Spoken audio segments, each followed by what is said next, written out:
বিএনপির ৩১ দফায় ৭০ অনুচ্ছেদ তুলে দেওয়ার কথা থাকলেও সংবিধানে তা বহাল থাকায় সংসদ সদস্যরা ইচ্ছামতো ভোট দিতে পারেনি বলে জানিয়েছেন ১১ দলীয় ঐক্যের রাষ্ট্রপতি প্রার্থী কর্নেল অলি আহমেদ।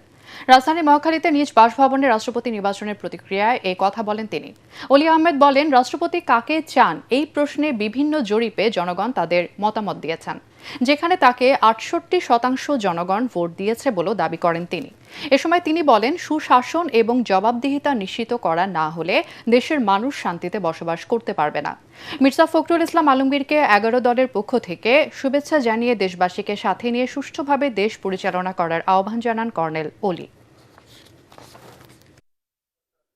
মির্জা ফখরুল ইসলাম সাহেবকে রাষ্ট্রপতি হওয়ার জন্য আন্তরিক ধন্যবাদ জানাচ্ছি। একসাথে অনেকদিন কাজ করেছি। আপনার কাছ থেকে আমরা অনেক কিছু ভালো জিনিস আশা করি। সকল জিনিসের ঊর্ধ্বে উঠে দেশের মঙ্গলের জন্য কাজ করবেন, এটাই প্রত্যাশা।